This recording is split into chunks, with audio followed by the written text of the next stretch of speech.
ಸಾಕ್ಷಿ ಆಧಾರ ಸಮೇತ ನಾವು ಪಟ್ಟಿನ ಕಳ್ಳರನ್ನು ಮೊದಲು ಅರೆಸ್ಟ್ ಮಾಡಿದ್ರೆ ನೀವು ಮಾಡ್ತಿಲ್ಲ ಅನ್ನೋದು ನಮ್ಮ ಬೇಸರ. ಬಟ್ ನಿಮ್ಗೆ ನಮಗೆ ಯಾವ ವೈಯಕ್ತಿಕ ಜಗಳಿಲ್ಲ. ನಮ್ಮ ಹೋರಾಟ ಸಾಂವಿಧಾನಿಕ ಪ್ರಕಾರ ಬಾಬಾ ಸಾಹೇಬ್ ಅಂಬೇಡ್ಕರ್ ಅವರ ಬರುವಂತ ಸಂವಿಧಾನ ಪ್ರಕಾರ ಅಕ್ಕರು ಬಿಡುವ ಕೂಡಿಕೊಳ್ಳಿ ಅಂತ ಕೇಳ್ತಾ ಇದ್ವಿ. ಬೇರೆ ಯಾರಪ್ಪ ನಮ್ಮನ್ನು ಆಸೆ ಕೇಳ್ತಿಲ್ಲ.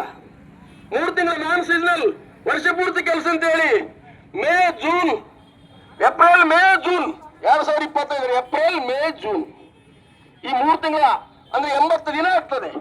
ಆ ಸಂಬಳ ಬಾಕಿ ಆದ ಕೊಡ್ಬೇಕಂತ ಹೇಳ್ತಾ ಇದೀವಿ. ಆಮೇಲೆ ಈ ವರ್ಷದಲ್ಲಿ ಜನವರಿ ಫೆಬ್ರವರಿ ಮಾರ್ಚ್ ಇದು ಏಪ್ರಿಲ್ ಈ 3 ತಿಂಗಳ ಸಂಬಳ ಕೊಟ್ಟಿಲ್ಲ. ಅದಕ್ಕೆ ಈ ಸಂಬಳ ಕೂಡ ಕೂಡಲೇ ಪಾವತಿ ಮಾಡ್ಬೇಕನ್ನೋ ಡಿಮ್ಯಾಂಡು ನಮ್ದು 3ನೇ ಡಿಮ್ಯಾಂಡ್ ಆಗಿದೆ. ಆಮೇಲೆ ಇವ್ರನ್ನ ಕಳೆದ ವರ್ಷದಿಂದ ಸುಮಾರು ಜನ ಸತ್ತೋಗಿದ್ರಲ್ಲಿ ಕೆಲಸ ಮಾಡಿ ಯಾರನ್ನೂ ಕಾಯಂ ಮಾಡಿಲ್ಲ, ಕಾಯಂ ಮಾಡಕ್ ರೆಡಿ ಇಲ್ಲ.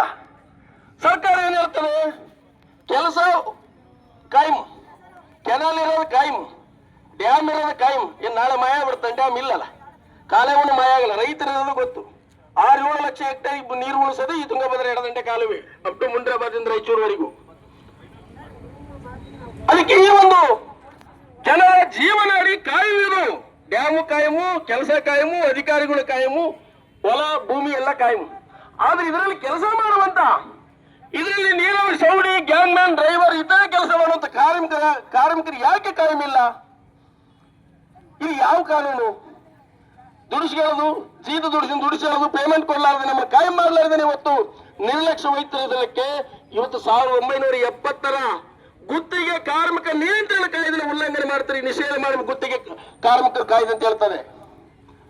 ಹಾಗಾಗಿ ಸ್ಪಷ್ಟ ಅಡಿಯವರೇ ದಯವಿಟ್ಟು ನಾವು ಮಾತಾಡ್ತೀವಿ. ನಮ್ಮ ಹೋರಾಟ ಮಾಡಿ ನಮ್ಮನ್ನ ಅರೆಸ್ಟ್ ಮಾಡ್ತಾರೋ ಮಾಡ್ಲಿ, ವಿಜಯಲಕ್ಷ್ಮಿ ಅರೆಸ್ಟ್ ಮಾಡಿದ್ ನಾವು ಕೇಳಾಕಿದ್ರೆ ನಮ್ಮನ್ನ ಅರೆಸ್ಟ್ ಮಾಡೋದು ಓಕೆ, ನಾವು ರೆಡಿ.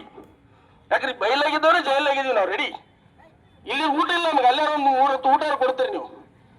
ಅದಕ್ಕೆ ನಾವು ರೆಡಿಯಾಗಿ ಬಂದಿಲ್ಲ. ನಾವು ಯಾರು ಆರೋಪ ಮಾಡ್ಕಿದ್ರೆ ನಮ್ಗೆ ಸ್ಪ್ಯಾನಿಷ್ ಭಾಷೆ ಉತ್ತರ ಇಲ್ಲ.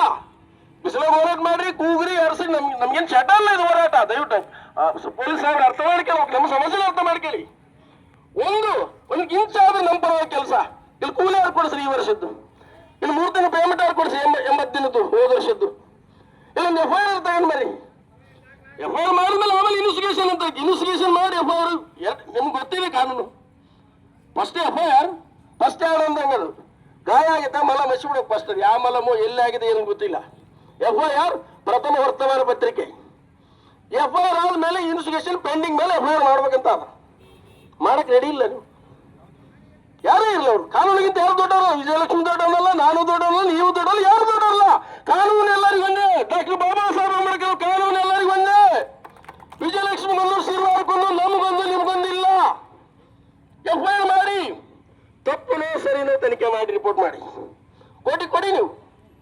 ಹೌದು ವಿಜಯಲಕ್ಷ್ಮಿ ತಿಂದಿಲ್ಲ ಅಂತ ಕೊಡಿ. ಹೌದು ವಿಜಯಲಕ್ಷ್ಮಿ ತಿಂದಾರ ಅಂತ ಕೊಡಿ. ಸತ್ಯನಾರಾಯಣ ತಿಂದಾರ ಅಂತ ಕೊಡಿ.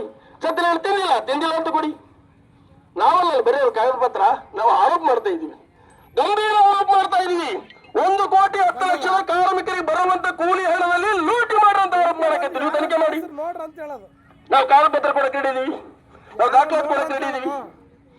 ಅದಕ್ಕೆ ಇದನ್ನೆಲ್ಲ ಏನು ಮಾಡಲಾರದೆ ನಮ್ಮ ಬಾಯಿ ಮುಚ್ಚಲಿಕ್ಕೆ, ಅದು ಸುಳ್ಳು ನಮಗೆ ಭರವಸೆ ಕೊಡ್ಲಿಕ್ಕೆ ನಾವು ತಯಾರಿಲ್ಲ. ಇವತ್ತು ರಸ್ತೆ ಎಲ್ಲರಿಗೂ ತ್ರಾಸಾಗಲ್ಲ ಅಂತ ನಾವು ಉದ್ದೇಶ ಒಂದು ಕಡೆ ನಮ್ಮ ಆಕ್ರೋಶನ ಈ ಮೂಲಕ ವ್ಯಕ್ತಪಡಿಸ್ತಾ ಇದೀವಿ. ಮಾನ್ಯಲಿನ ಅಧಿಕಾರಿಗಳು ಎಲ್ಲರೂ ಸಮಸ್ಯೆ ಇತ್ಯರ್ಥ ಮಾಡಕ್ಕೆ ನೋಡಿ, ಹೊಟ್ಟೆಯೊಳಗಿನ ಸಂಕಟ ಮಾಡ್ಲಿಕ್ಕೆ ತಣ್ಣೀರು ಕುಡಿಸಿ, ಬಾಯಿನ ಮುಚ್ಚಿದ ತಣ್ಣೀರು ಸಂಕಟ ಕಡಿಮೆ ಆಗೋದಿಲ್ಲ. ಬಂದ್ ಮಾಡಿ, ಜಾಸ್ತಿ ಆಯ್ತು, ಆವತ್ತಾಯ್ತು, ಮಿನಿಸ್ಟ್ರಿಂಗ್ ಆಗೋದ್ರೆ ರೋಡ್ ಬಂದ್ ಆಗ್ತದೆ ತಾಸುಗಟ್ಲೆ. ಒಬ್ಬ MLA ಬಂದು, ಮುಖ್ಯಮಂತ್ರಿ ಬಂದ್ರು 2-2 ತಾಸು 3-3 ತಾಸು ರೋಡ್ ಬಂದ್ ಆಗ್ತದೆ. ಅನುಭವಿಸಿ ಜನ.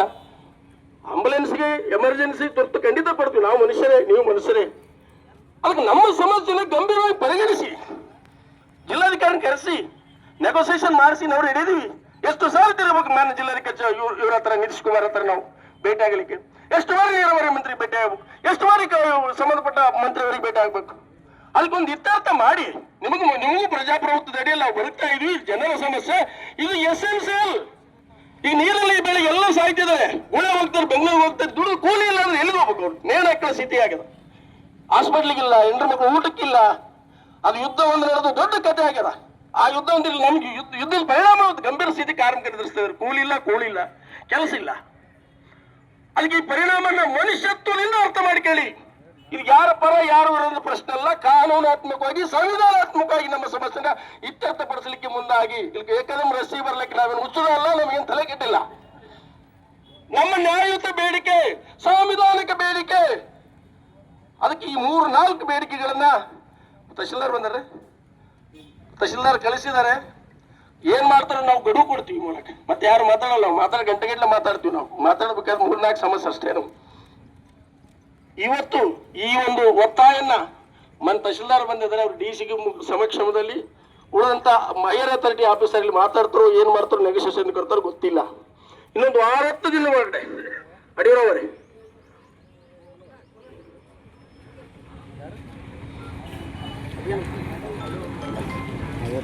ಬಂದ್ ಮಾಡ್ಕೊ.